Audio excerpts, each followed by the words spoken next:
now. And what I expect to get out of today is to, I think it's just this continuation of the journey of the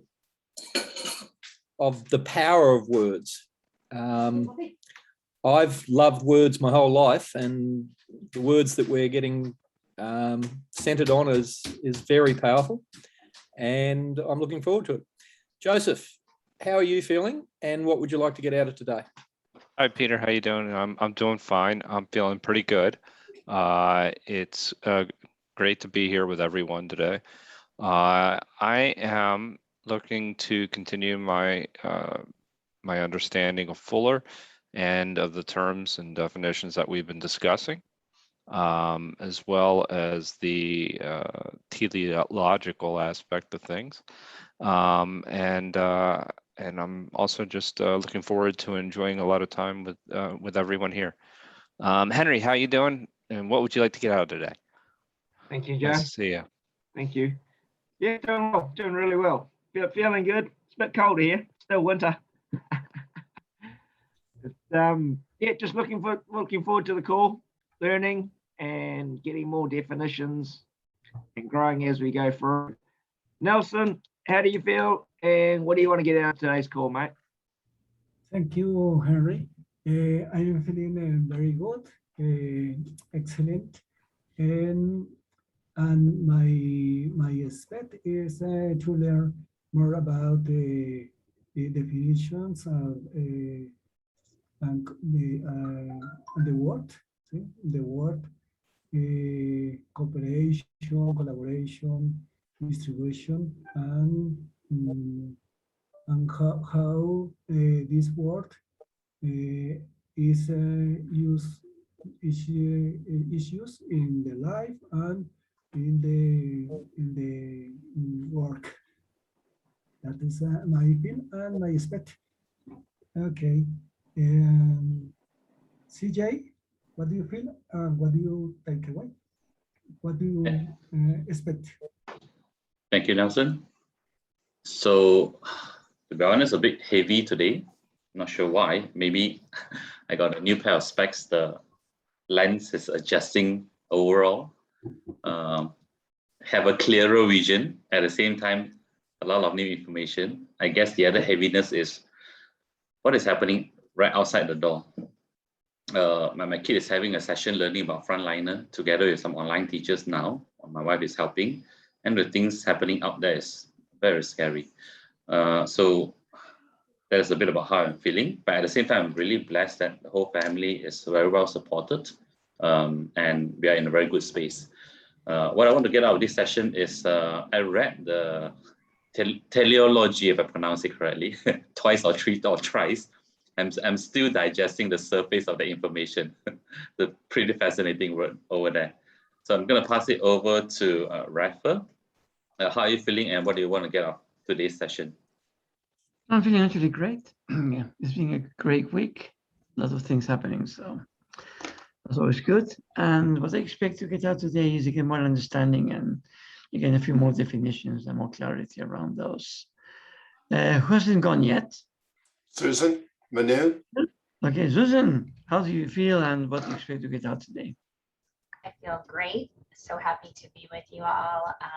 I'm feeling particularly happy. I was listening to some of my podcasts and was finding another author that popped in a new book, and I'm only partway through it, but it seems like he's been in all the same threads that we've been doing, and right as he dove into his thesis, he brought in Buckminster Fuller. So he's a neuroanthropologist.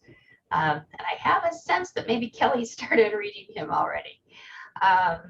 Manu, how do you feel, and what would you like to get out of today?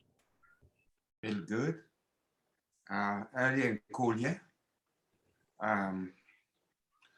What I look forward for today is to come out with a four sum of words, at least 2, 4 and 4 to make 8. That means something. Wasn't been. And Who? Yeah. Nelson? Yeah, and And how are you? How do you Hello. feel? What do you expect? Okay, I'm in two minds at the moment here. How much what to share and about how I feel. For the session today, spot on. I'm ready to take on whatever is going to get thrown into the discussions today. Yeah, it was more about what happened yesterday. Like sometimes it baffles my mind as to the way the human brain works. So that's the one I'm not sure whether I need to take the time to share, so I think I'll move forward with it. Okay. Yeah. All right. Thank you very much, Manu. And who else is left? Susan, have you been? Yeah, it's me now. Okay, Kelly. Kelly, how do you feel and what do you expect to take away today? Well, I'm feeling liberated because the government's going to allow me to walk the streets and be with other people. So, it's a good day in Queensland for the day, I guess. I guess later today they might lock us down again, but I feel quite appreciative of the fact that we're out. I appreciate everyone on the call, and the thing Susan was talking about, the book, I really appreciate getting that book, because it was one of those things where after last week, I was sort of coming away and thinking, oh, we've been banging away at this for a while, and it all of a sudden, it sort of gave me new life, and I really appreciate it because it does follow the threads of what we're talking about. Oddly enough, Susan, just about every author that he alludes to, we've read. So that was kind of interesting too. So yeah, it was good, and it's call the name of the book out, Susan. Recapture the Rapture. Recapture the Rapture, and it's very interesting, very, very interesting, and it follows along really what we're talking about, and I'm really appreciative of that. So thank you. And I'm nearly finished. So yes, I did get it, and I am looking at it, because when something like that comes along, it's just me. I've got to devour it and see if I can understand it. So now I'll have to go through it over and over again and look at different passages. But yes, it was very good. Thank you. What I want to get out of today, I want to get clarity about, I think, my positioning on these calls. My positioning on these calls is all about my design. And I share my design with everybody on this call because I believe we're all the same design. And the sooner that we understand that, the sooner we can start to move on and not be so fearful of each other and get that. And to me, I'm really a person who says, okay, let's stop messing around with this idea of mindset and brain and mind and function. Let's accept that there are certain functions. And if we can understand those functions, can we now use them to our advantage? And that's really where I'm at with it. The commercial side of me can be quite snappy about, commercially, this is what I do, but socially, that's the biggest lessons of my life is like, how do I be a social being and consider everyone, and not be an economic being that considers just what it is that I need to make money with? And I'm finding that being the economic being is more and more boring for me every day. And it's almost like I'm hanging on to something I don't want to hang on to, because I think the social being is far more important than any economic being that I can be. And so it's a matter of, do I have the courage not to be such an economic being? And it's only through understanding more and more of what we do that pushes me out to the edges of the social being. And I'd much prefer to be a stronger social being than an economic being, but unfortunately I'm pretty good at economics and saying, okay, we're going to do that because it's easy. It's actually easy, in my view, to be the economic being, where they're understanding that I've got to be both. And yeah, they can go together, and it's a matter of finding out how they do. And that's really why I'm on these calls. I really appreciate the fact that we have different colors, different language, different beingness, yet we're all the same design. And I think at some moment we get to that level of acceptance. So I appreciate that. Eddie, where are you hiding now, are you? How you feel? What do you want to get out of it today? I remember you're on collaboration. Thank you, Kelly. Yeah, collaboration and cooperation. Thank you, Kelly. There's something seems to be very wrong on my Zoom because I can't see any one of you at all. I see 1 picture, 2 pictures, and 3 pictures, and everyone else is blacked out. So how do I feel? I feel great. A little bit frustrated trying to get in here a couple of times, and now that I'm in here, I can't see anybody at all. I see 3 pictures, and I know you guys can see me. That's great. What I'm looking to get out of today's call is more clarity on design, and that's it. Let's get this started. Thank you. Who hasn't gone? Everyone else is gone. You're great. Thank you for getting here. And do you remember Tam? Yes, of course. Yeah. Where's, I don't see her on here right now. She's here with you, mate. Kelly, we met at your training in KL, and since then we've kept in touch. Okay, great. Oh, she's ACE Directors. I can see her now. Yeah. Because I'm seeing a black screen right now. Every 1 picture is black right now. I can't see except for 3 pictures. I see Henry pictures, Susan pictures, and Kelly pictures is stagnant. So I'm sorry, I can't see. Well, does anyone else matter, mate? Hello, darkness, my old friend. So we're glad you're here anyway. We're owning our darkness. Yeah. Well, he's in black. He can be the Dark Knight today. Manu, this is right down your ballywick. So I'm going to ask you to read and take and manage it if you don't mind. Yeah. Okay. Let's see if I can find. I think it's this one. Okay. Okay. And what I wanted to do, Manu, was I wanted to go back to where we started. And I don't know whether people remember this, but this call that we're doing right now started with this conventional critical path.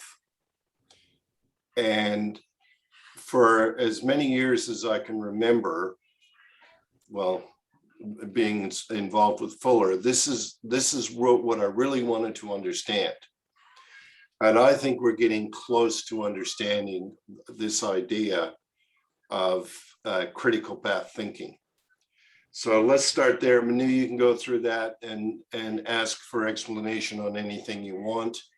And as we go down, we'll look at the thing that we've tried to put together as a concept. Are you okay with that? All right. Okay, so read away. Okay, let's go. Conventional critical path conceptioning is linear and self-informative. Okay, so what's being said right there? This is really crucial to what we've been doing for the last 30 years. It's taken 30 years to basically understand something as simple as this. What's he saying, Manu? Well, that cause to effect linearly is underinformative. Yeah, so if you're looking at cause to effect, and you read all the different literature on it, I mean, Pertagine won the Nobel Prize for dissipated structures, right? So he's very clear about cause and effect. He puts it into 4. Do you know what the 4 are? See, cause is always in the past. It's always here. But then you have this thing of conversion. What do you want to convert it to? So you go to conversion, cause, conversion. Conversion gives you a different effect. Exactly. And then the effect goes to arrangement. cause, conversion, effect, arrangement. And when you start to understand, when you understand that, it says to me, and it said to me the second I read that, it said to me, I got choice and I can make decisions. Comments or questions? Does anybody remember the laws of thermodynamics? Specifically, the second law of thermodynamics in relation to what Kelly calls conversion. Not destroyed is not created, not destroyed, only transforms. No, second law. I gave it back to my teacher during engineering years. But the only one I remember is everything goes back into equilibrium at the end. Okay, the second law is the law of entropy, which also say that in a play of life, you can't break even. So in the conversion, if there is entropy, there is always a cost of conversion. That Is there always entropy? Yep. Yes, there is always entropy. So that means what you call resultant, or what you call a reaction, is under-informative. You get it? Manu, can you go back at one stage? What just to help us out on definitions? Can you define entropy, please? Okay, entropy is radiation. Let's put it in the simplest term. Entropy is radiation. So when you say radiation, it's moving apart. Yes, it means division also. We've been using this word, radiation, division, digitizing. That is all entropy. Excellent, thank you. Okay, keep going. Only spherically expanding and contracting, spinning, polarity, involuting and evoluting orbital systems feedback are both comprehensively, incisively informative. Okay, what does that mean? That it has two sides, that goes in, goes out, that it's omnidirectional, and there's always going to be a feedback. Okay, so if you're designing, do you have to be aware of that? Absolutely. And so when quite often, that's why we've been talking about fourness, then going to an eightness, because it all comes conceptually from what's here, because we're trying to be complete in a thought. Am I safe in saying that, Manu? Yeah, but I feel what he's saying here is that we live in an ever-changing, evolving environment. Yes. And to describe that environment, you need what you call, in a word where we perceive that is dissociative, you need degrees of freedom. And 6 degrees of freedom that is kind of described here are what completely define the system. So you can have a system, but you can have an equivalent in terms of describing a system that is a comprehensive description of the relations that interplay to form the entity. So the two are two equivalences. Mathematically, they are equivalences. So what is reality? My reality is spherical. And I go on, it expands, it contracts, it spins. There's polarity. But hang on a second, Manu. When you say your reality is spherical, if we're saying that, all of a sudden we're saying that when you get to the edges of your reality, it's curved. Yes. But to get to that moment, it's spiral. Yes. So it's spiraling towards a boundary. And can that boundary change? Yes. How does the boundary change? Because always interacting with another boundary. Is With a another- boundary between two things. So that's where we get to betweenness. Yes. Comments or questions? In Fuller's world, there's no straight lines.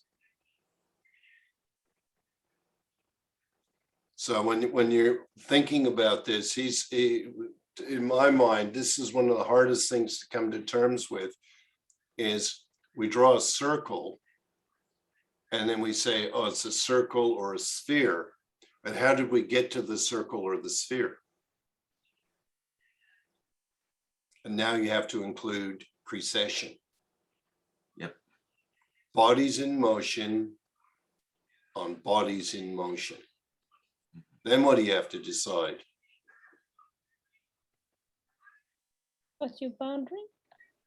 Well, the boundaries, but I would have thought the macro is what's a boundary or what's a body? So when we describe a body, it's something that we get in with our own senses. But now a body, what could a body be today?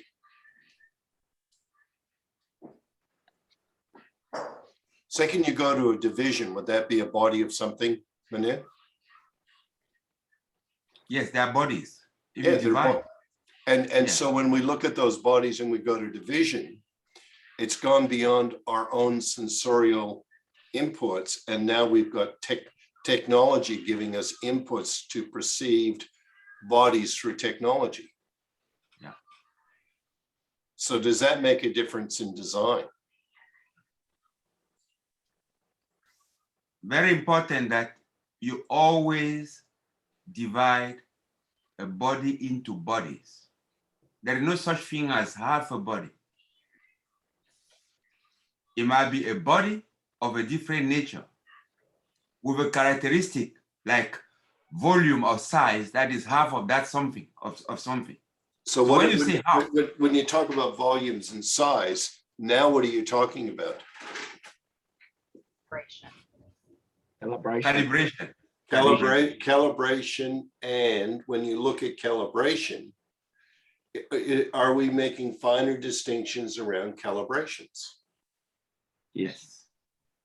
So when we started, we used our own senses, and then we have to look how far do our senses reach. And then as we started to get beyond our own sense, what did we start to develop? Tools. And so when we see that from a design perspective, is it important that we understand that it's going in, it's going out, it's bodies in motion, and we're actually measuring it. And so as we measure it, what are we discovering?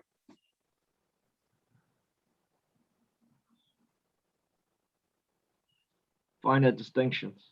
Finer distinctions. Are we discovering we're not alone in universe? yes. Every It's like, Maybe. it's just, hey, was that really there? Was that really me? Yeah. So we're actually starting to discover things, and it's not just about me. Because what does Fuller talk about when he talks about there can only be me if there's You. Otherness. And then all of a sudden he goes to, well, there's me and you. What about we? Exactly. And now we go into we, and then we get into we and we say, what about they? And so we've got this whole language moving around bodies in motion on bodies in motion. Is that why the misunderstood, he would say that very, very few people understand precession. But I think it goes one step before that. I think we understand so much about our design, our personal design, that we don't necessarily share it as this is what it is. This is what we are.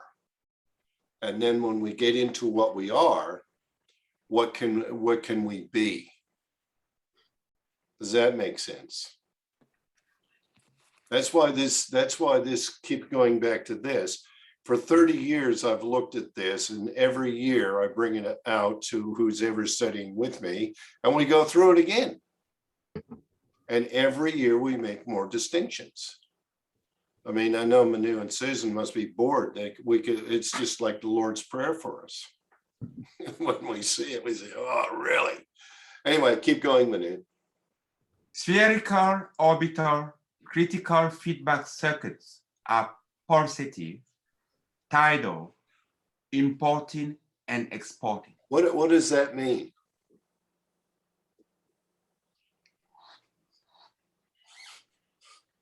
Your feedback circuits. Yeah. And so if no two lines can go through the same thing at the same time, what must it mean then? If it's pulsing and tidal, importing and exporting, what does it mean then? Has a pattern. There's a pattern there, true, but doesn't that go into overlapping? Yes. The second you start to see that all of these circuits are working like this, but they're not going through each other. They're overlapping each other. Why is that so important, Manit?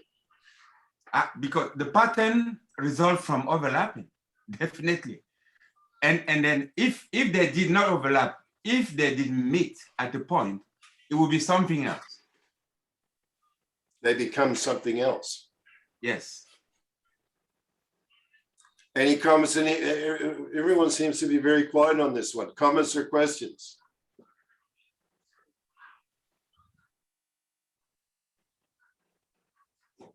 Let me put it this way. Why do you have a mat? Does anybody use a bamboo, can we call it raffia mat? You see that? That interweaves like this, or any fabric for that purpose. Why do you have a fabric?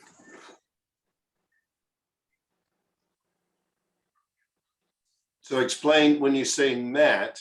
To get to a mat, there's things that overlap that hold together. Exactly. They overlap in like this.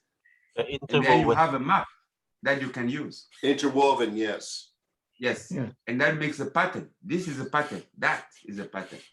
My fingers is something else. They now become a pattern integrity, is what you're saying, yes? Yes. So when you're looking at it, we're constantly going into different pattern integrities. Yeah.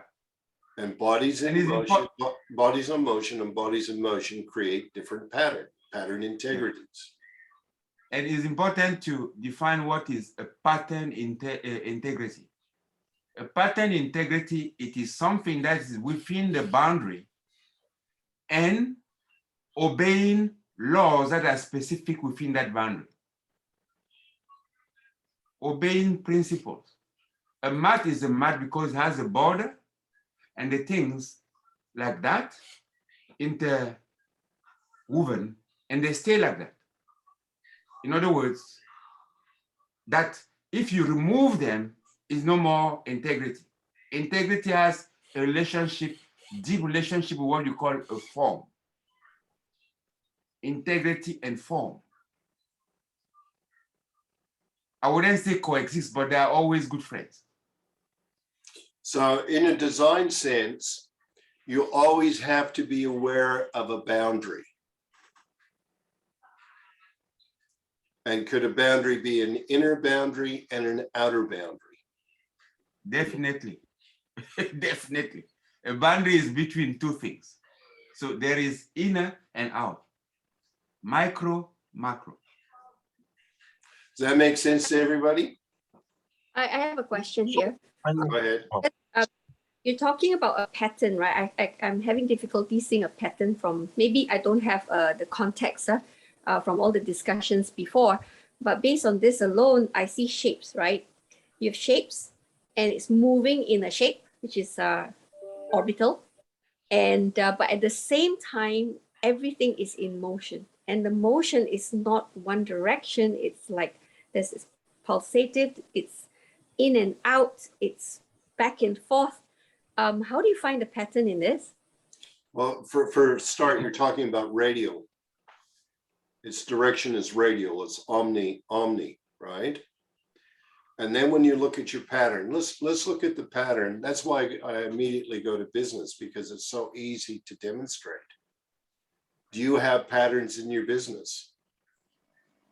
Yeah. So what are patterns that you understand in your business?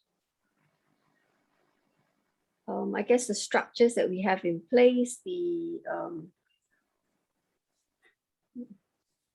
Do you have patterns about when they start and when they finish? yes, we do. Yep. Okay, so now you're saying, okay, to get to the result that we want, where we actually start, we see the pattern integrity, because you follow that.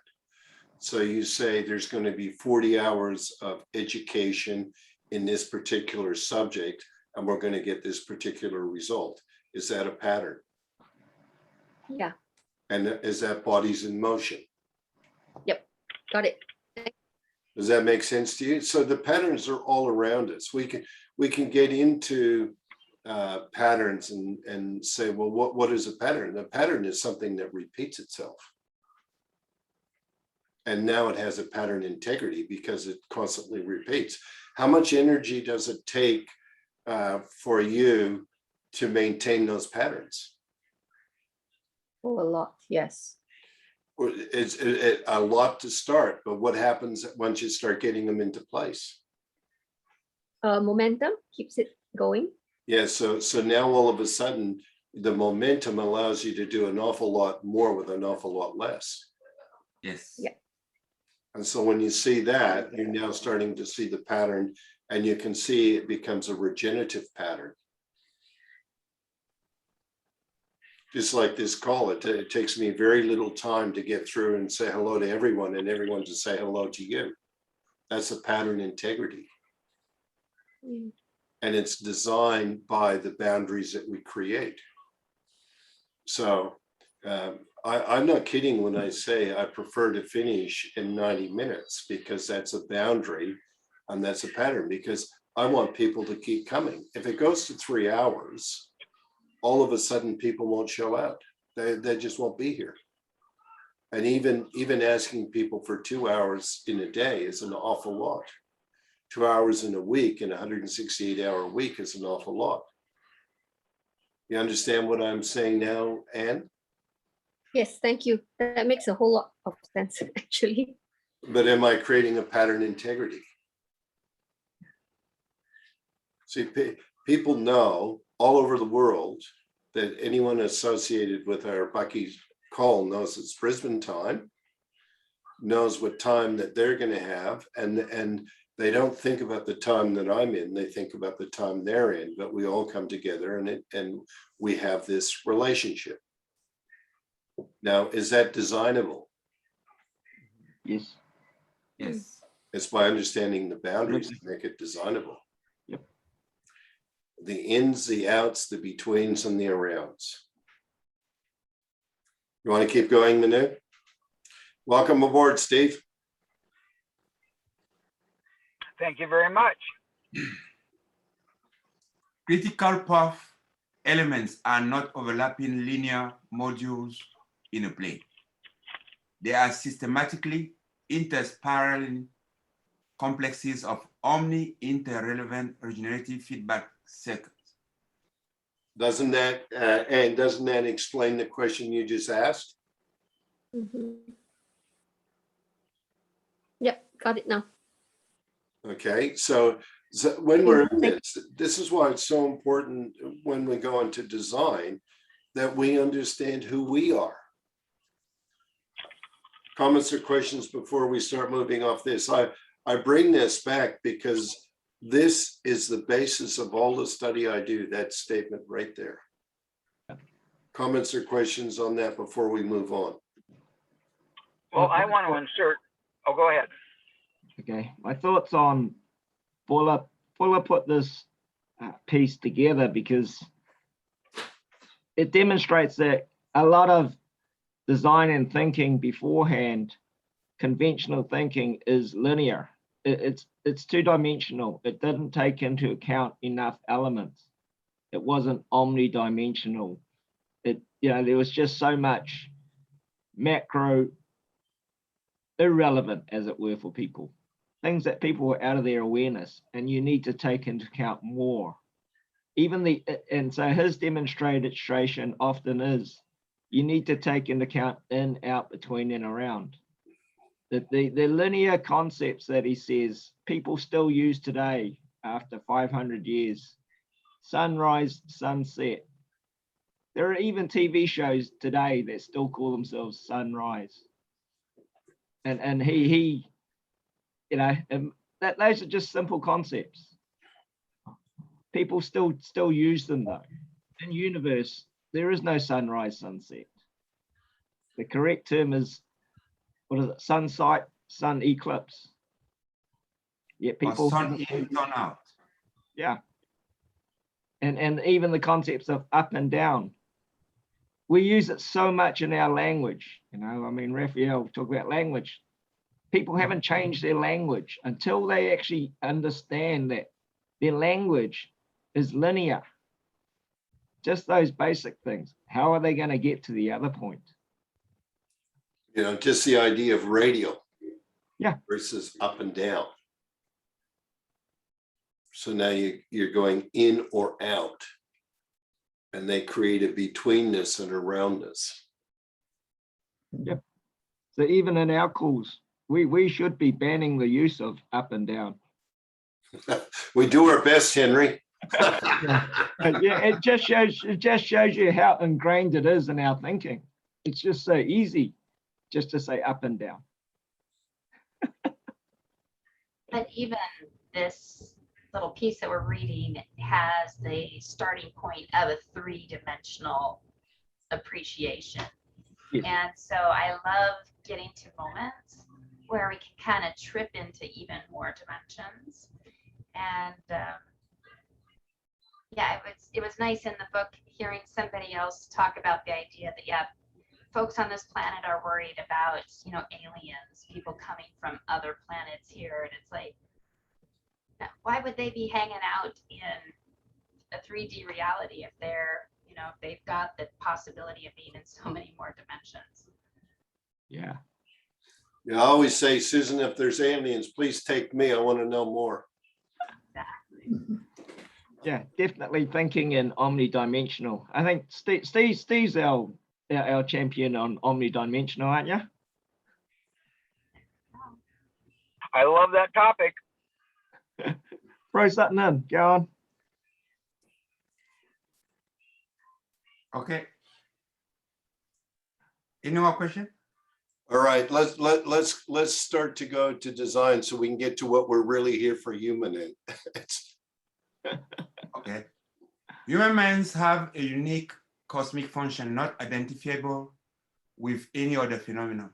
The capability to act as local universe information harvesters and local universe problem solvers in support of the integrity of eternally regenerative universe.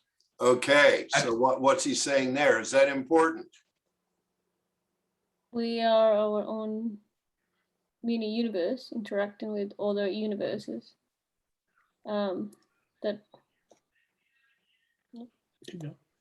First of all, he points to a design function of me, of this Homo sapien, a mind function, a unique cosmic function. And when he wrote this, there's probably not as much information around all the other beingness on the planet. But he's saying for some reason, we have this unique cosmic function. Mm-hmm. And it nothing annoys me more than when people say mindset. Nothing. I listen to very educated people talking about it. They want to be in mindfulness and mind this, mind that.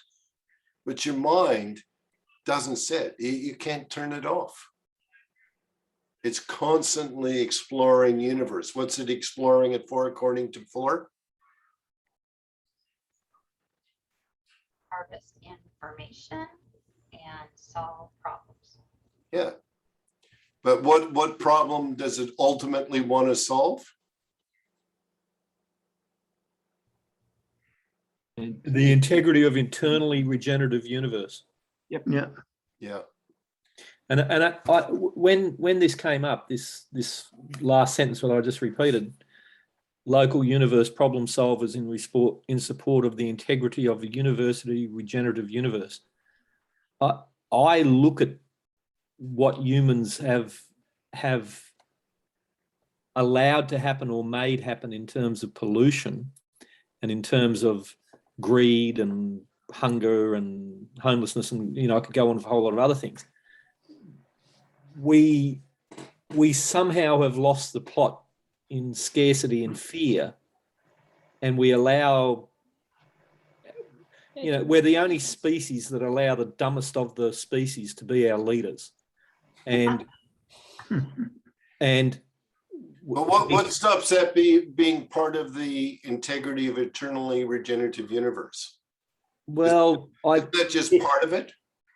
It may be part of it, as in, from a pile of shit you get manure and there's something good comes from it. But I think we could do better if we held ourselves to a higher account and kept in mind that our, for want of a better way of putting it, our spiritual purpose is to support the integrity of a regenerative universe rather than supporting degeneration and pollution and all the other crap.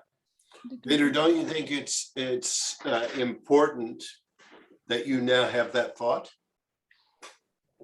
I think it's very important, but I've had that thought since I was 5 years old. Okay, I didn't have but the 5 words years to word old, it that way. 5 years old compared to our time on this planet. You see, that's in my mind, is if we can see it, now we can start to say, how do we become internally regenerative? See, the function is, in my mind, we're saying, get what you can, well you can, because we're not going to be here. Mm-hmm. And now, because of all the measurements and just all the things that you've said, we recognize that. The question is, what do we do about what we recognize?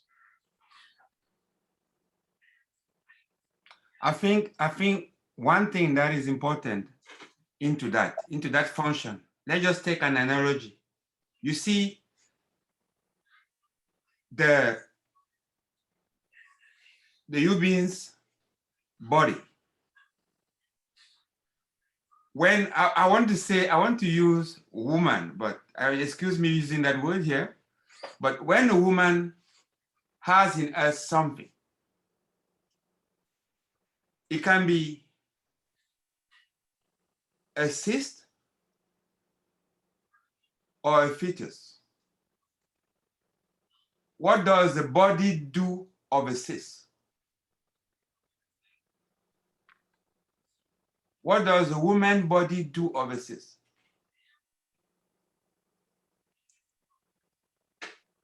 So what's the question? The body can either produce something or produce something that's not. This is the point. The woman's body will reject the cyst and will have to be operated and taken out. The woman's body will nurture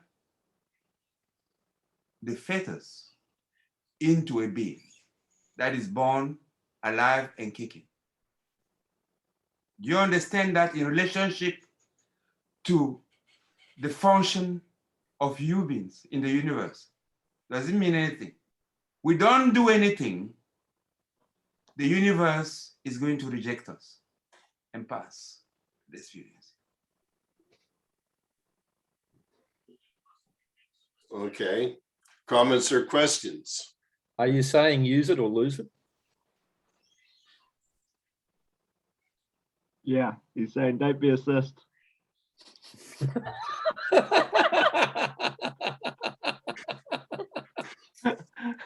No, but the point is, universe will deal with either. Yes.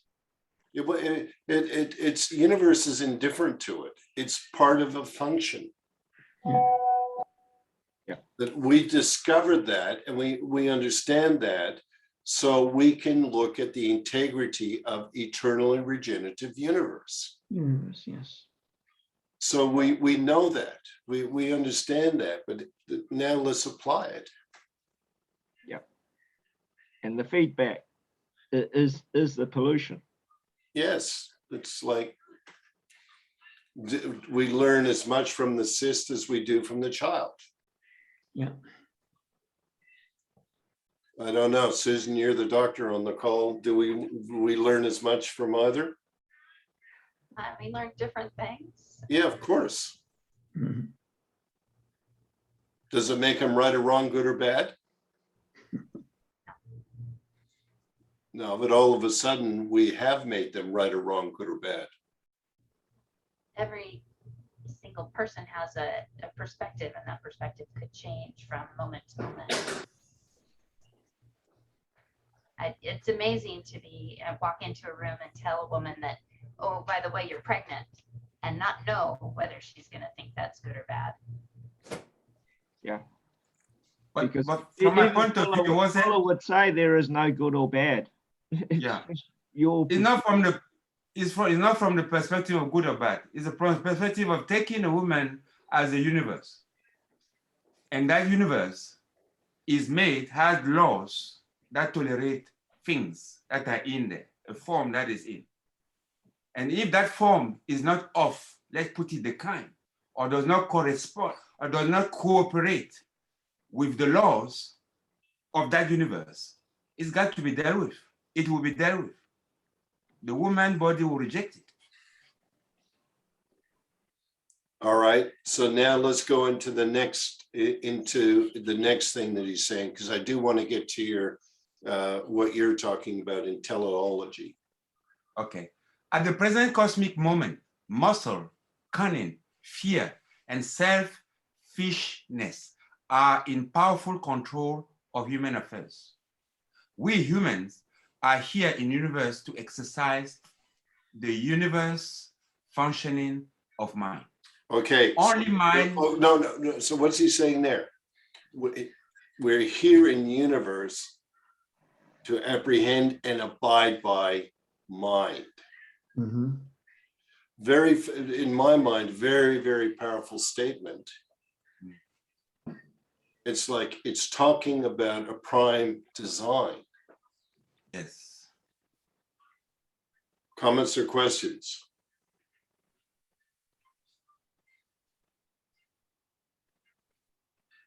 Is prime design almost like prime mover? I don't know. Is it almost like prime mover? Like a living, like it's a living organism of some sort? Well, it's a living function in my mind. Yeah. It's there. It's a prime function. Okay. Just like the brain collects and stores and can retrieve information, the mind relates information. Mm-hmm. And that now all of a sudden you have us getting a better understanding. That's why I'm saying that all of these things that we see as terrible, if we can see them as terrible, what can we do about them? Do we talk about them, or do we do something about them? Is my point. Yes. That's why I'm on this call every week. That's why I study for this call every week. And that's only a function of a mind. That's only. I see. Okay, keep going, Manu. Only mind can apprehend, abide by, and be led by truth. If man comes into control of human affairs, the first thing it would do is exercise our option to make it. Wow. So now is Fuller the optimist? Yep. Yes. Yeah, and he always talks about it being touch and go, right? Mm-hmm. Comments or questions? I have an ongoing universe confronting me with the principle of moral relativism. That is, that there is no right or wrong. And, you know, I get that from a don't judge, detachment, equanimity, peace of mind, calm point of view. But from a value point of view, I'm challenged by it because, for example, you know, I could name any one of 100 things now, but, you know, child pedophilia, child kidnapping, pollution, all sorts of things in this world, for want of a better term, because it's simple, I just call them evil. And, you know, do what I can to change the environment that never happens again. And I'm very interested in what everyone else has got to say about that, because, you know, there is no right, there is no wrong. If you take that to its end outcome, a lot of people will do nothing. And I think we're here Peter, to it's do not things. so much that there's no right or wrong, it's your point of view whether it's right or wrong. So if you say you may think a pedophile is wrong, but to the pedophile, he thinks he's right. It's who's the judge. It's your perspective. It's your subjective reality and their subjective reality. That's what it is. Yeah, well, let's just say I do say it's wrong, and, you know, I would stop that if your truth. I knew about it. That is your truth, which is different from the pedophile's truth. I look at it as separating fact from opinion. Yeah, it's not an objective. Right or wrong is not an objective data point. You can't calibrate it. Well, you calibrate. Can I argue? Sorry. No, keep going.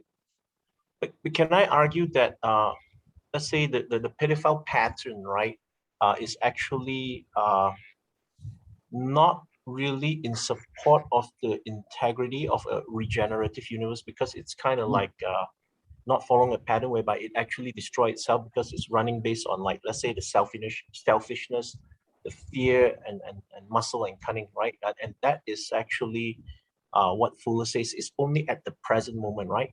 The present moment, the cosmic moment is muscle, cunning, fear, and selfishness, right? It's in powerful control of the human affairs. That means there's potentially there is other forms that can actually take place that could be more in harmony, right? That is not like destructive. What ultimately happens is if the pedophile continues, there will be feedback, and the feedback will at some point gets caught and eliminated. Yes. There will always be the question of will it keep going? Yeah. Anyway, Manu, I want to get into what you wanted to get into now. Any comments and any questions before we move into the word?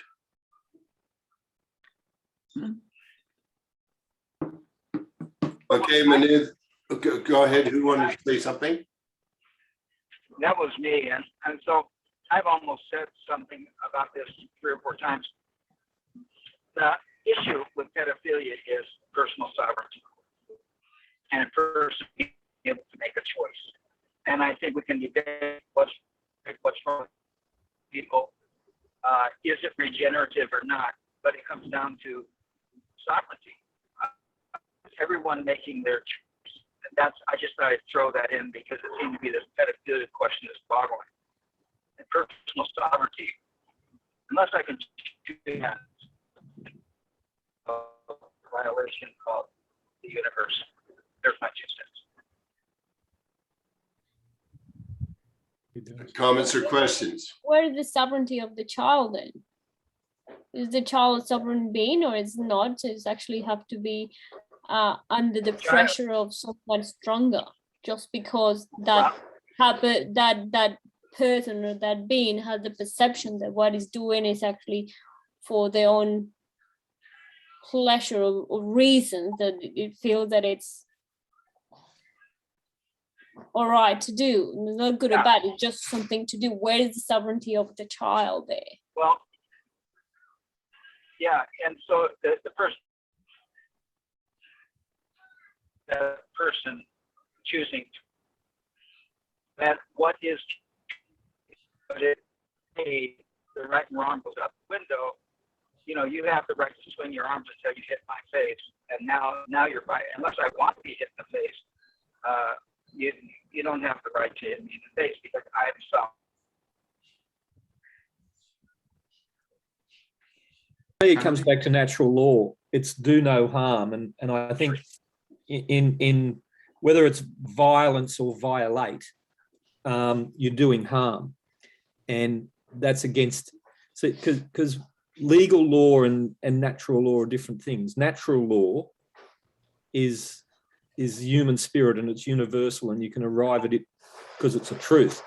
Human law, there's an old quote by, I think it's Tacitus, and he says, the more corrupt society is, the more laws there are. Well, we live in the most corrupt society there is because there's more laws. But I think when you come to natural law, it's very simple: do no harm. And as a value statement, if someone was hitting you in the face, Steve, in front of me, I can choose to accept that, or I could choose to stop them. And I think where we've lost the plot a bit in society and not being regenerative is as a world, as a people, we allow too many things to continue. We allow pollution. We allow a multitude of other things. And I think...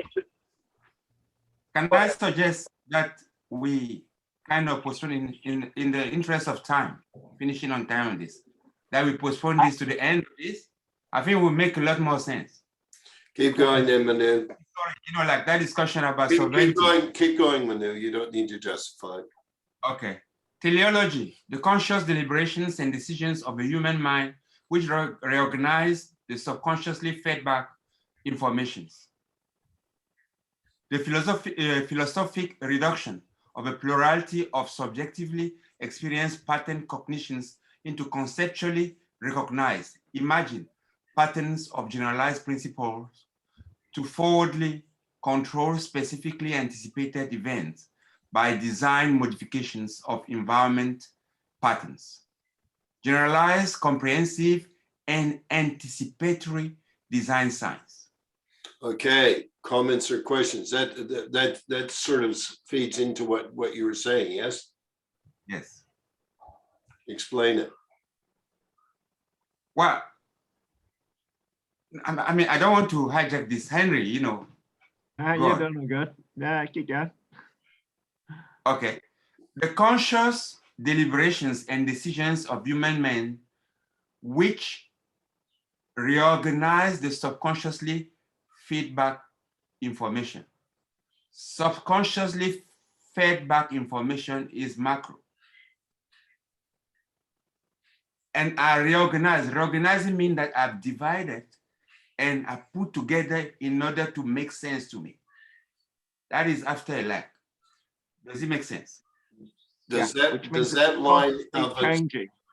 This really lie at the heart of it. Subconsciously fed back information is amplitude modulation. That line talks about choice. Yeah. The conscious deliberation and decision. If we were going to label it, we're going to label it at that moment, in my opinion, it says we have a choice. And so with that choice, what are you going to do? Something. Maybe not, nothing. Yeah. Maybe them doing nothing is the something. But at that moment, that's what talks about us being sovereign. What do you think, Steve? Well, yeah, I think it's getting real close to what I'm talking about. Steve, Confucius said, knowledge, that is information feedback, without action is useless. Action without knowledge is dangerous. Okay? So in order for you, my point is that in order for you to exercise that sovereignty, you need to be up to the scratch of what you're assuming. Action, responsibility. Right, responsibility. So if we decide something, we have to have the bone to back it up, to be able to assume it. And that is sovereignty. The word sovereignty on its own means nothing to me. It has to be with something else. I'm sovereign, then I'm responsible. And the two go together. Yes, but the Sovereign second, means the second you're responsible, Manu, this is why conceptually it's important to say, yes, I'm responsible. Now your action is accountable. Exact. And too often we talk about, oh, yes, I'm responsible, but I'm not going to do anything. That's your accountability. Yeah. So when we're talking about a concept, you start to see why you can't, in my mind, we can't just say, well, I'm responsible. Because now I'm responsible, I have the choice of what I'm going to do, which makes me accountable or not. I think in this discussion, a clear definition of responsibility and accountability is important. If I see responsibility or accountability as connoting some kind of blame, I'm going to miss the point, fault or guilt. Responsibility is simply the ability to respond. That's the sovereign act. Accountability is simply the ability to account for something. That is sovereign as well. And if I'm not willing to account, then I have a problem. I need to work on something. If I'm not willing to acknowledge my ability to respond, that's another issue. The accountability comes also from the feedback. Yeah. If you can sensorially comprehend the feedback and you knowingly know that you're now off course, you're going in a different path to where you originally want to go, the truth, as it were, veritas, you're deviating away. It is your responsibility then to correct it, or otherwise it doesn't. Like if you don't correct the pollution, it will kill you. Yeah, but sometimes feedback is, I mean, when it comes to the environment doesn't lie, but sometimes feedback is misunderstood or misgiven. And if an idiot tells me I'm doing the wrong thing, I can be accountable for that. I can be responsible for that, but yeah, and that's your sovereignty. Unless I'm treading on that. Yeah, and that's within yourself in terms of your filter and using your ability to make a judgment call on whether that feedback is correct. And I talk to people all the time, and a lot of people just have opinions. They do not know. They know a little bit of a something, and I know a little bit more of a something. So from that perspective, I take it I'm the authority. I'm happy with where I'm at with my data, and I'll push that.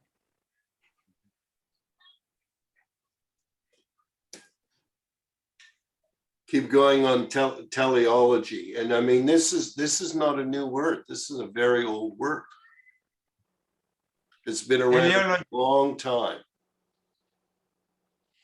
Teleology, from telos, end, aim or goal, and logos, explanation or reason, and we'll add logic.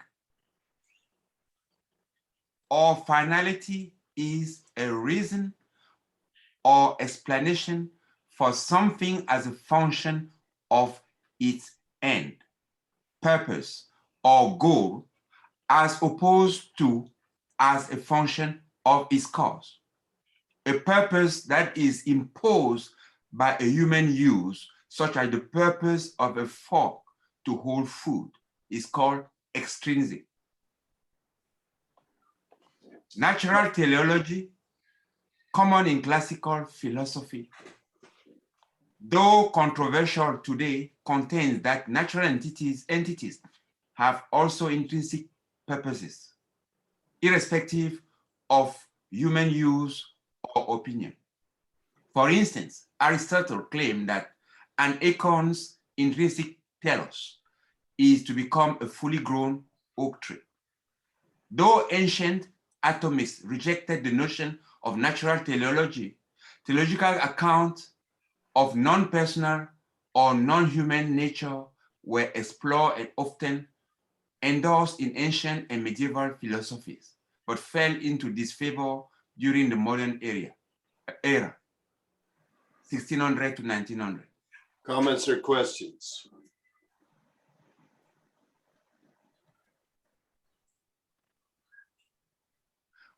When we always talk and we say, start from macro in practice before micro, or the primacy of macro before macro, what does it mean in relationship to this?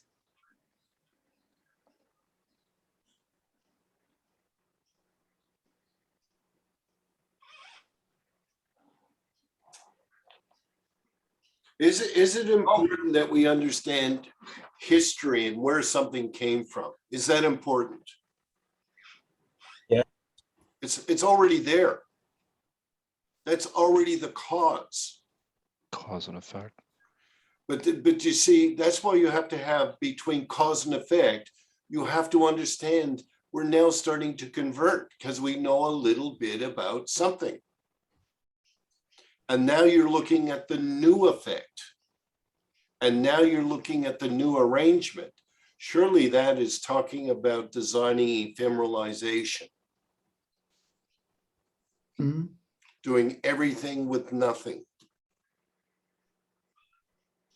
When you see names like Karl Marx and Hegel, people that study these people immediately have something coming up for them, right? Mm-hmm. Because they've studied it.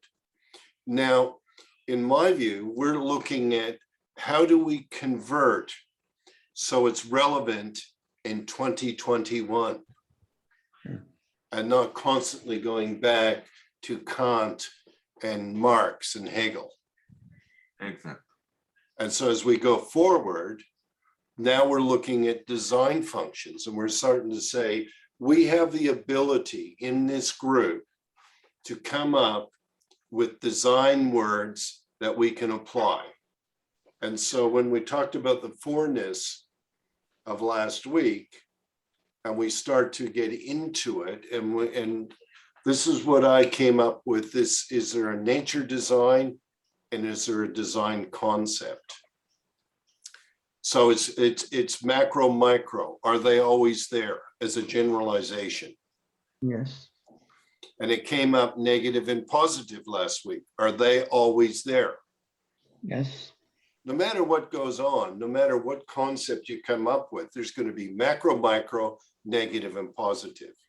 Mm-hmm. We can call that generalized design, or we can call it nature design. Yeah. Everyone understand the point I'm making? Yep. Okay, so now you apply that and you say, last week we were talking about agreements. But agreement is not legal. And we get caught up on agreements being legal. Agreements aren't legal. They can be legal. They can be commercial. They can be social. They can be all of these things, but it's agreement. What is an agreement? What is an agreement? Establishing a boundary. And establish a boundary between Coming together. Parties. Minds. Or to minds. So the agreement, Definition. it The defines. definition I've heard is a meeting of the minds. An agreement is a meeting of the minds. Yeah, it doesn't have to be legal. It doesn't have to be any. And I don't like to get into the debate of what it is. An agreement, if I shake your hand and I know very clearly what agreements, and the reason why I'm so stickly about agreements I signed an agreement with a guy to run his organization to build a franchise. And at that moment, I agreed to cooperate with who? Him. The guy. Pure and simple. Now, at that moment, when I look at it, I say, there's this agreement. I've agreed to cooperate. And at that moment, I'm going to cooperate. So when I get told this is the way we're going to do it, that's part of my agreement because I said I will cooperate. Mhm. But what I understand is my position is to collaborate. Does everyone understand? Mhm. I understand straight away that my job is to move in and start saying, this is how I feel, this is what I believe, I'll collaborate. In the end, though, if I'm told, no, this is the way we're going to go, it's part of my agreement, and I stop the collaboration, I immediately start to distribute the idea that's the cooperative idea. Does that make sense? Mhm. This is not something that I personally dream up in a moment. I've experienced it. I've experienced being in an agreement that I don't agree with, but I still agreed. So now what do I do? Kelly, can you give an example of that, like the agreement, cooperation, and collaboration, distribution design? Look, I agreed to build a franchise. Okay. And then I believed it was going to be a global community, I agreed to that. But then when you get down to the single-mindedness of something, I may not have agreed, and I didn't.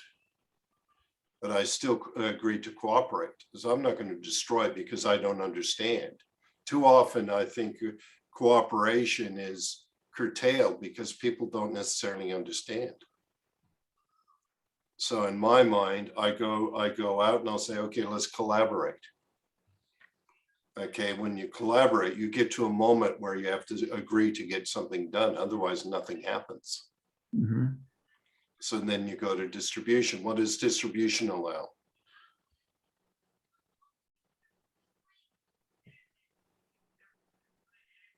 This is a very prime thing. What does distribution allow? To do more with less. Well, the first thing it allows is feedback. That as well, yes. You can argue all you want about should I collaborate, should I cooperate? The ultimate thing in business is the distribution. Let the market tell you. Mhm. And when you do it, then what do you understand? I'll tell you what I learned real well, Eddie. You can't run a global business where its sales team only works on Wednesday afternoon. Mhm. Henry laughs, but it's true.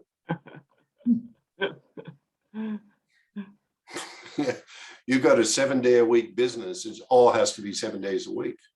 Yeah, 24/7, globe, all around the world. Different people, different parts, different time zones. And you wait for the feedback. You want the feedback. You love the feedback. Whenever you can get it, that's what you want. But you get it through distribution. Put the idea out and see what happens. Yeah. Henry and I ran a global online cash flow game. Took us 3 weeks to organize and 3 months to get done. And 1 minute to destroy the lot. That's what feedback does. And are you aware and are you conscious of it? And so in my mind, the first thing I want to say is there's a macro. Our macro was global community. Our micro was the individual in the community. We accepted negative and positive. We accepted some people would not necessarily want to do it. They'd give us all the advice they want. And we pushed through and said, no, this is the way we're going to do it. We're going to radiate. Or as Manit keeps saying, it's when it moves out, it starts to move out. Will it come back together? And in my experience, that's where it all happens. When you start to bring it back together, and you can bring it back together by agreements. and cooperation. And at some moment you surrender. So what does that do for my sovereignty, Steve? You're exercising your sovereignty by choosing to surrender. That works. Exactly right. But choosing. Or I choose to renegotiate my agreement. And so I declare myself in or out. That's right. But even when you're surrendering, you are also exercising your sovereignty to surrender, right? That's why I Look, believe choosing to surrender. There's an element of choice. yes, choice and But say, or it exercises its option to be out or to renegotiate. It's no more the same agreement. yeah, you've got to accept. No more the same. Let's just put it clear. You've got to change the agreement. Exactly right. Yeah. And how do you? This is why. Oh, I'm sorry. This is why we use the term conflict of interest, because if I'm in an agreement where I'm experiencing a conflict of interest, I declare that, and I will choose out and say, you know, on this particular thing, I'm going to step outside and let the group decide, because obviously I'm prejudiced. I have a conflict of interest. I think that relates to this conversation. So there's also varying levels of conflict of interest. It may not be so critical that it's a turning point where it is just as black and white as in or out. There could be multiple mitigating factors which may push you towards going out, but you may not necessarily be there. You may not be strong enough reason. And I need to declare that conflict of interest as clearly as possible so you can decide whether my staying in is going to compromise the integrity of the group. Yeah, exactly. And the group might say, wow, Steve, you know, you might not think that's an issue, but we think it's an issue. But at least I disclosed the potential. But Steve, you are describing then the fundamental of what you call life. Because life is this system that constantly and continuously, for as long as the form lives, check those things in order to ensure the integrity of all the laws that are in there. So you're advising that you no more want to be part of life, of that life. It is just exactly living according to the rules. Because there will be a chuck out, you know, they'll put you aside because you becomes an impediment to the good flow of all the information that I require through that form. Okay, so and we're going to have to pick it up again next week because we've rattled through the time, and I do like to keep my agreements. So Nelson, how do you feel? What do you get out of today? Thank you, Kelly. That I feel very, very happy because I understand more about the ideas in this meeting, and I take away about the precessions.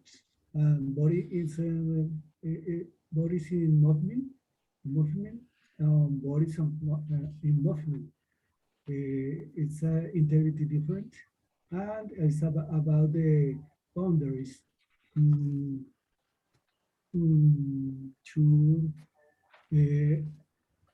It's very important. The words is together. For example, micro and micro, and positive and negative is very important because together is oneness. Because that I think is necessary. Is necessary in obtain this information. For example, in my work, okay, in this moment, I need to practice it because it's necessary to learn it's necessary to learn. And okay, wait, sorry. It's necessary to learn about this information for the sustainability in companies, sustainability in companies.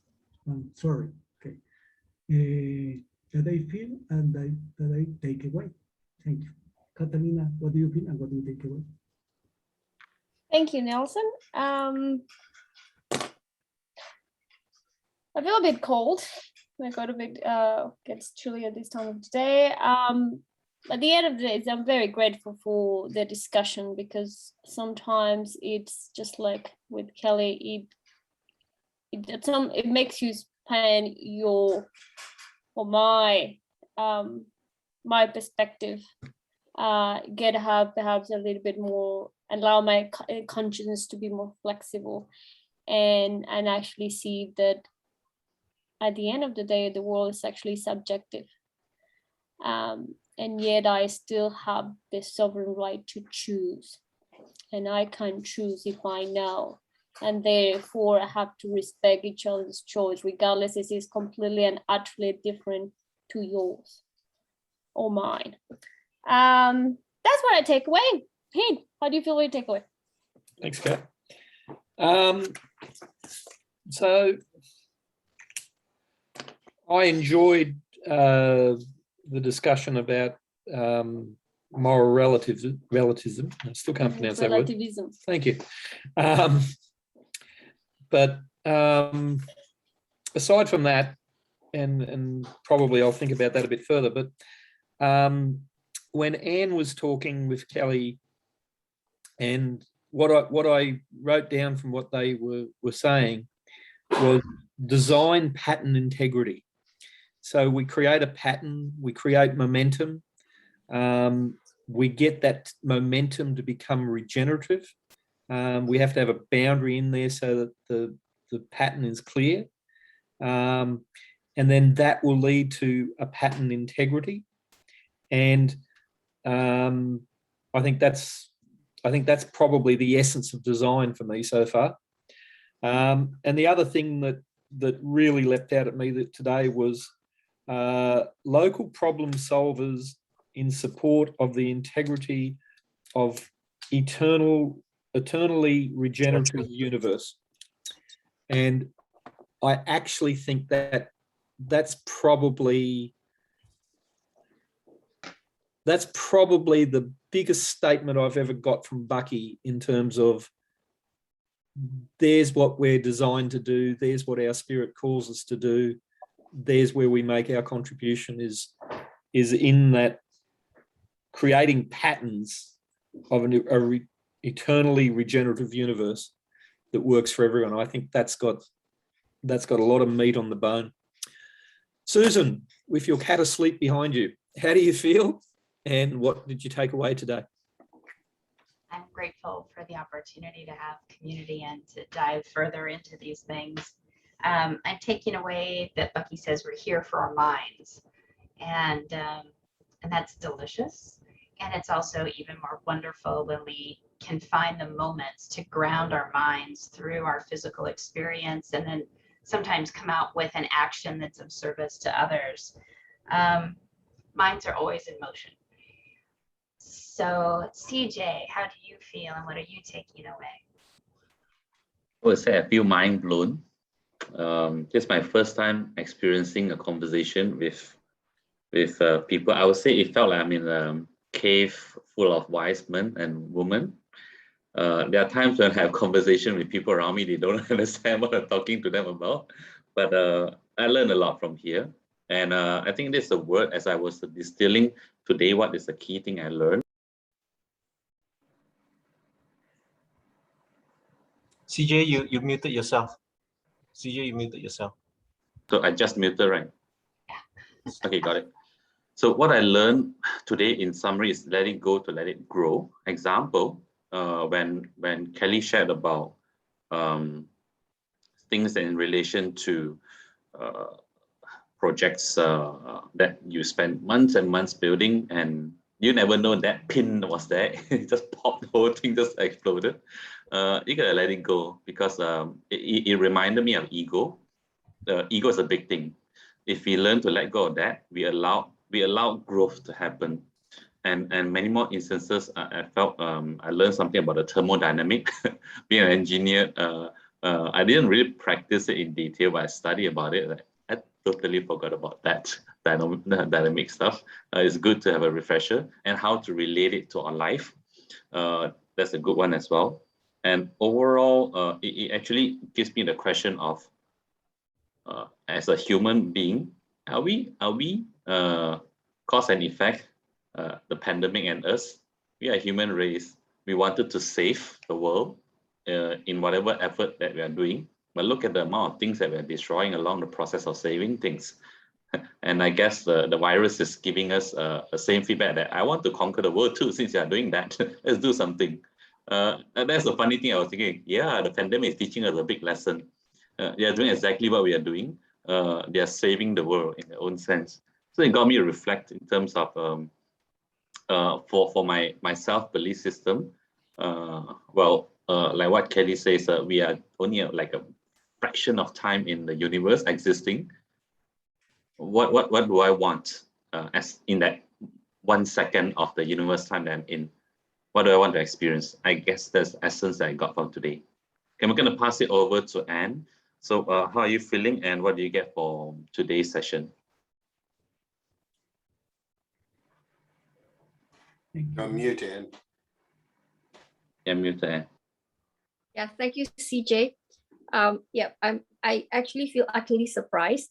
Yeah, because this whole when I first read the teleology, it's one of those things that feels so either too scientific, or like it's couched in words that says a lot, but you may not get. Yeah. So for me to actually be able to understand it and actually see it in the world around, this is how we should be approaching education, because previously it just, the words are there, but you just don't get it, and it just makes you feel so stupid. Yeah.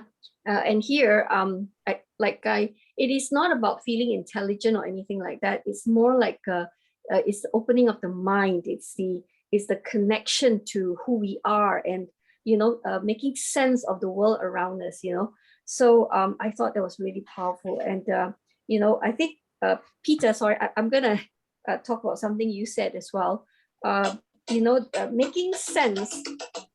Making sense of the what we're here to do. I think you put it in a nutshell, like so clear. Spiritual purpose for us is to support the integrity of eternally regenerative universe. Okay, so I think that is just right there in a nutshell. And the word regenerative has been coming at me like in quite a number of communities, and like, yes, this works. The word regeneration and being in a community where we are able to shift and to empower, and also be empowered ourselves to grow a more regenerative world, is really it's just way out there for me right now, but we're on board. Okay. Yep. So thank you very much. Now over to Stephen. Yeah, Stephen, how do you feel, and what is your takeaway? You're on mute, Steve. Thank you, Kelly. I got some good words today. I think Kat helped me come out of the jungle of sovereignty, and finding a few words to kind of explain more what I'm thinking and feeling. When Manu read the words of Buckminster Fuller about this idea, it seems that I agree, and I think Kat interpreted those words correctly when she said the universe is subjective. Ooh, I like that. And it's a subjective universe where I get a choice. Ooh, I really like that. And then TJ hit it right on the head when he said, well, it comes down to, what do I want to experience? Wow. I think those comments nail for me personal sovereignty, and those are critical to design. Because what I need to realize is that I'm a critical aspect in the design. I may think that you're smarter than me. I may think that you have a better idea than I do. But until I understand that I'm an essential part, I'm not gonna be able to play my part in an agreement. And I need to understand that the universe is subjective. I get a choice. And the question is, what do I want to experience? So that's where I am. Now I'm on my phone. And so who's left? You can go to Eddie. Eddie, that's who I was just Yes. picking. Eddie, how you Great. feeling? What you taking away? And by the way, Eddie, did you report on collaboration and cooperation? Did you report on that tonight? Because it was on my calendar that you should be doing that. Didn't let him save my apology. Well, it's okay. We'll do it next time, Eddie. You're not off the hook, dude. Keep pondering. Yeah, I love it. I love it because looking into it, like, sorry, you asked me a question, so let me answer that properly. Thank you, Steve. I feel really engaged today, really deeply engaged today, and a lot of takeaways, right? And I just realized this particular phrase actually summarized what I've been doing for the past 22 months or so, whereby the human mind is a unique cosmic function not identified with any other phenomenon, the capability to act as a local universe information harvester. I've been harvesting a lot of information because there was a direction I was going through to solve a local universe problem, right? Which to actually support, the eternally regenerative universe. That's what I wanted to create, and I got to identify what are the boundaries, right? And if I got to start with the macro, like what is my macro here in what I'm designing, and what is the micro, right? So now I have at least to figure those out to create what I intend to create, right? To understand digital marketing and whatnot, right? And of course, it says it will do is the first thing it will do is exercise our option to make it, right? To make it, to continue to support the regenerative universe. That's suddenly landed on me. But of course, I'm dealing with like what Buckminster Fuller say. Cosmic moment is like muscle, cunning, fear, selfishness. This is like happening in like the whole world, and in like the whole business context. People are acting in that kind of manner, right? But I just feel like it's only the present, right? I feel like that can change. There is like what I think was it Joseph who said we are spiritual, and there is something better that we can do, that actually we can design and put into place. And distribution, yes, the word is keyword is distribution, and then we can get feedback, and then we can probably change our agreement to continue to build upon it. So this is that's what I'm getting today. So thank you everyone for such an amazing teaching. So I believe Henry, you haven't gone, right? Henry? Are you still there? Close. Okay. Thank you, Eddie. Yeah, great call. Really enjoyed it. What do you get? That statement, if the human mind comes into control, it'll exercise the option to make it. I thought that was pretty powerful. And then it gives hope. And if you look at the world, you can see the world is evolving. When the coronavirus first broke out, and we talked about it on our calls about how a country's going to manage it, how a leader's going to manage this. And we saw actually the countries that had people that were in control of their human mind actually did something correct. And most of them actually were women. New Zealand actually has a woman prime minister. Germany, she went out and she shut down. They did all the right things. Singapore did all the right things, as opposed to, you look at the belligerent dictators. You look at Fiji, they've just gone blitzed. And so it's not all doom and gloom. There are people that are starting to actually comprehend and doing the right things. People are getting into the right places, and it's awareness. So if the human mind comes into control, our task is to really sensorially comprehend precession. feel it, know it, see it, connect the dots, connect it from your feeling. You get to that point, you create a different space. And often I'm into that now. I go, how do I feel about that?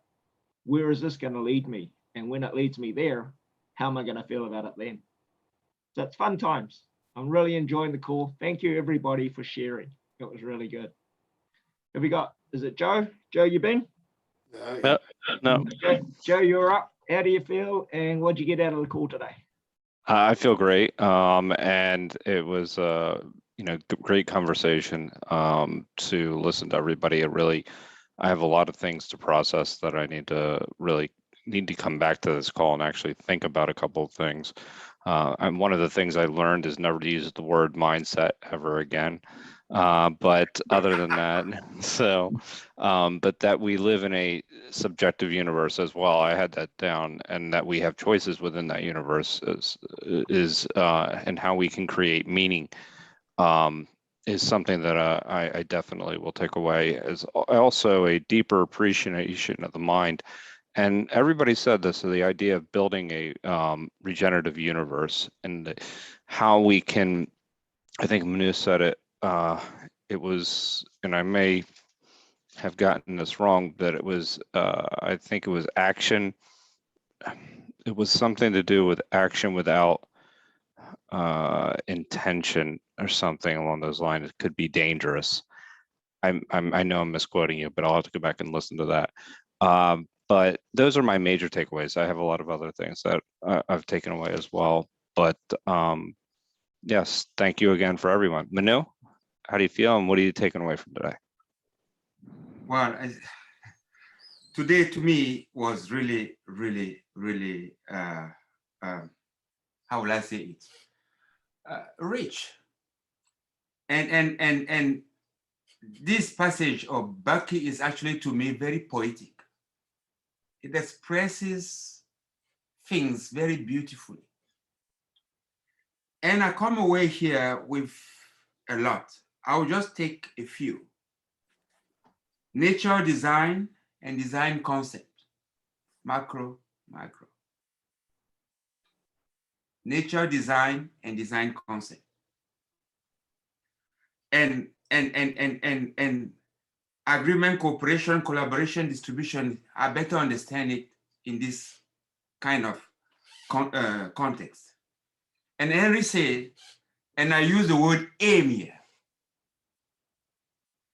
Our aim is sincerely comprehending precision. Sincerely comprehending precision. I like that. And aim is pointed to, direct, or have an intention of achieving. And this has connotation of teleology. I put teleology and choice. And to me, decision is always in relation to a compartment. I don't decide in a vacuum. I decide towards a compartment, towards an object, towards an objective. And really, I like the richness of life applications that came. And I also like the attitude that weren't restrained by the subjectivity, although I understand a lot of things are subjective. Weren't restrained by that, we got open. And thank you, Steve, for really enriching the notion of sovereignty and opening up to the fact that it's sovereignty in relationship to. So that is the essence of life. So otherwise, I'm grateful and I'm thankful. I'm going to be around this, I think. Is it Anne? Anne, have you been? Yeah, I'm always confused. Raffers. Okay, Raffers. How do you feel, Raffers? And what do you expect? You like Joe Cooker there?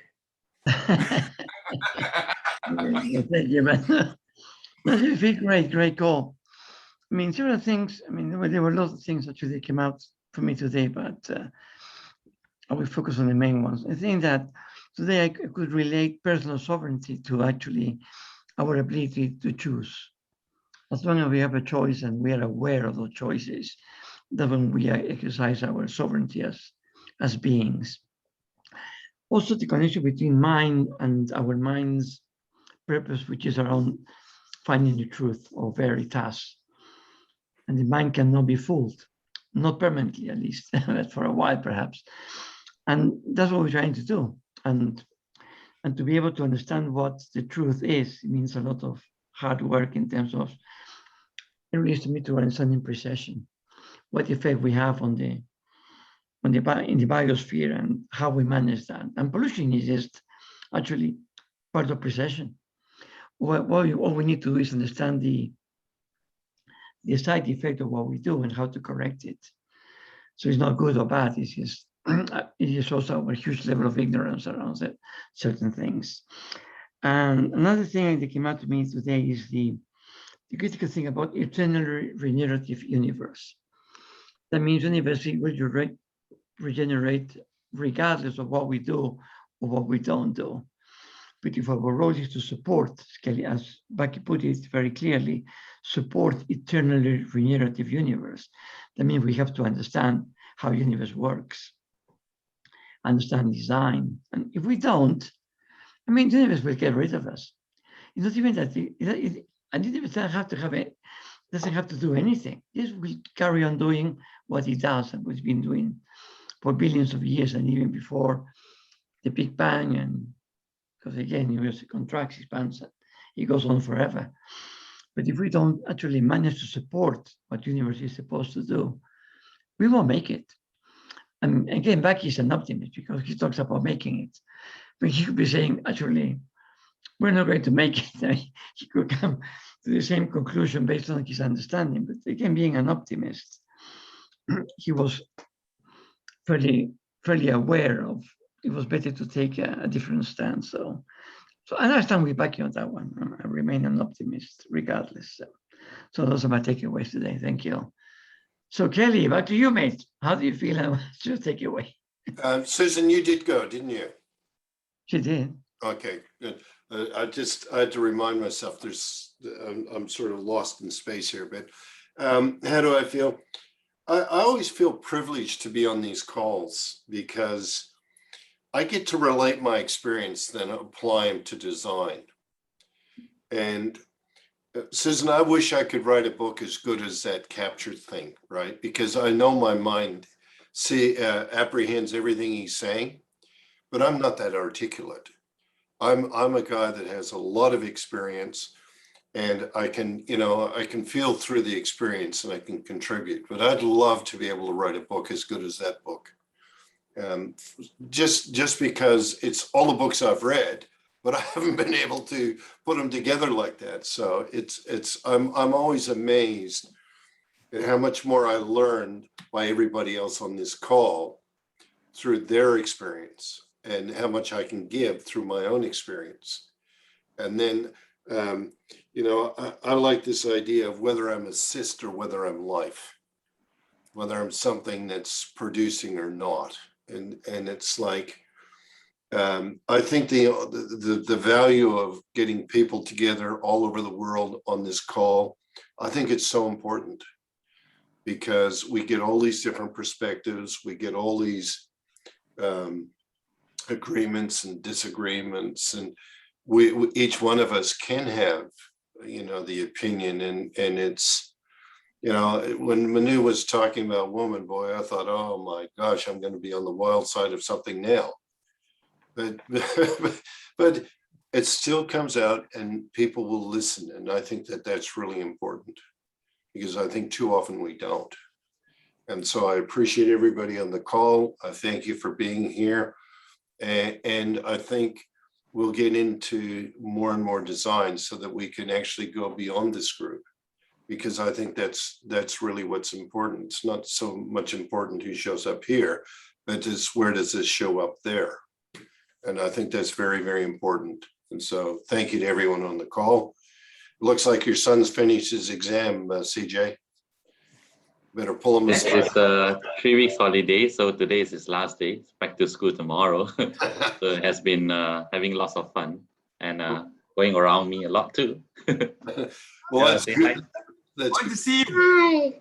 Hello, mate. Hi, Grayson. Okay. All right. Well, thank you. And I apologize. I'm 2 minutes earlier than last week, but I'm still late. 17 minutes late. Oh, good. Later. Bye. Thank you, Kelly. Thank Thank you, you, everyone. everyone. Hey guys. Bye.